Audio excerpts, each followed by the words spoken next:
पहाड़ों और जंगलों का रहस्य।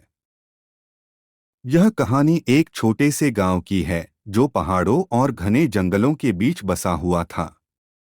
गांव के चारों ओर ऊंचे ऊंचे पहाड़ और अंधकारमय जंगल फैले हुए थे।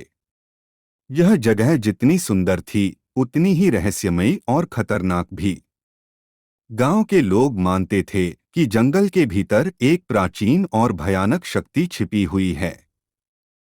गांव के लोग कभी भी सूर्यास्त के बाद जंगल की ओर नहीं जाते थे, क्योंकि उन्हें विश्वास था कि जंगल में एक भूतिया आत्मा का बसेरा है जिसे लोग काल भैरव कहते थे।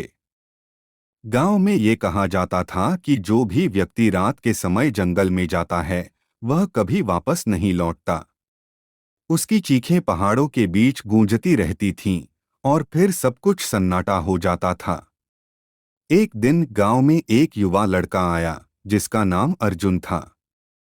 वह इन कहानियों पर विश्वास नहीं करता था और उसने ठान लिया कि वह रात को जंगल में जाकर इस रहस्य का पता लगाएगा।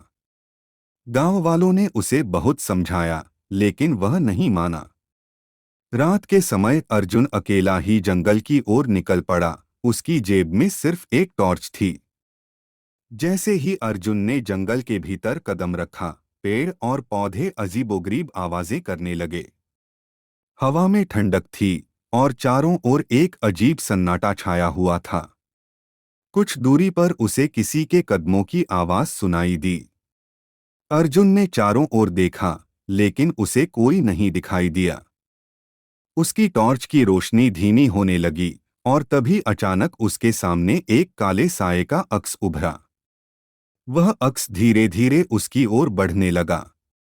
अर्जुन के दिल की धड़कन तेज हो गई और उसने वापस भागने की कोशिश की, लेकिन उसके पैर जड़ हो गए थे, जैसे किसी अदृश्य शक्ति ने उसे जकड़ लिया हो।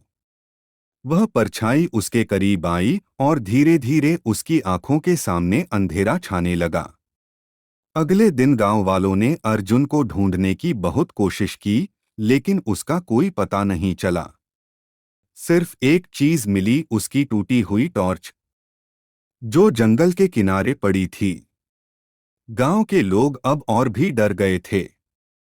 वे मानते थे कि अर्जुन को काल भैरव ने अपने साथ ले लिया है। उस दिन के बाद कोई भी व्यक्ति रात के समय जंगल की ओर नहीं गया। उस रात से अर्जुन की चीखें पहाड़ों में गूंजती हैं और जंगल के भीतर अब और भी रहस्यमय घटनाएं होने लगीं। यह कहानी यही खत्म हो गई।